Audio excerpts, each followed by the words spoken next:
Authorities in Haiti are searching for an American nurse and her young child who were kidnapped last week near Port-au-Prince.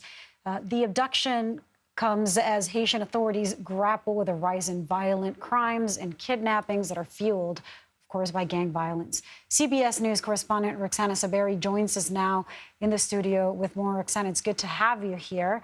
What more do we know about this kidnapping and any efforts to bring them back from the U.S.?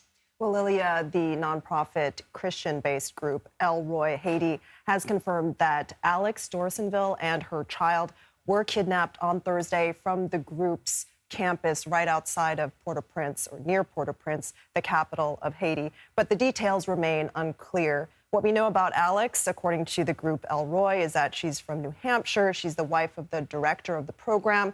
And El Roy called her a deeply compassionate and loving person who considers Haiti her home. In a promo video on the group's website, we heard Alex say herself that she's a nurse for students at the El Roy school, and she runs what she calls a makeshift clinic. She also said, "I'm so blessed to be able to know so many amazing Haitians." And we did reach out to Dorsonville's family for comment, but they referred us back to the nonprofit, which says it is working with its partners to ensure their safe return. So what can U.S. officials do at this point? It's so complicated when it comes to kidnappings abroad. It really is complicated, particularly in Haiti. The State Department did confirm that 2 Americans, it said it is aware of reports of the kidnapping of 2 U.S. citizens in Haiti, but it did not say that these citizens were Alex Dorsonville and her child. It did also say, the State Department told CBS News in a statement, that it is in regular contact with Haitian authorities and working with them. But as you mentioned, it is complicated. It's unclear how the State Department and with whom the State Department is working in Haiti, because there's a level of lawlessness there. Yeah. But the department did say it has no higher priority than the safety and security of its U.S. citizens overseas. And interestingly, the kidnapping occurred on the same day that the State Department updated its do not travel advisory to Haiti, and it ordered all non-emergency U.S. government personnel to leave the country, as well as U.S. citizens. And it also noted that kidnapping in Haiti is widespread.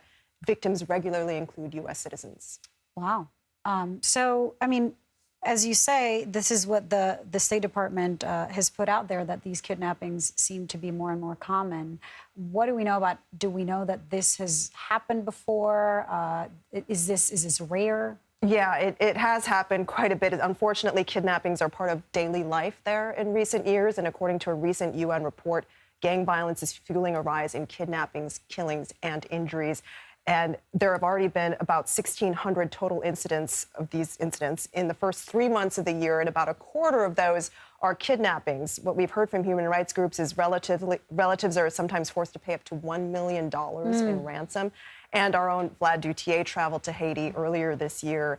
He spoke to local officials who said the situation is like there's no police, no law enforcement, and no governance. So it's very difficult. And do we know anything about the family of this nurse and her daughter? Are they talking to media at all? They are not talking to media yet. They have just referred us to El Roy Haiti, and so there are many details that we have yet to learn. Well, difficult story. Thank you so much, Roxana. It's good to see you.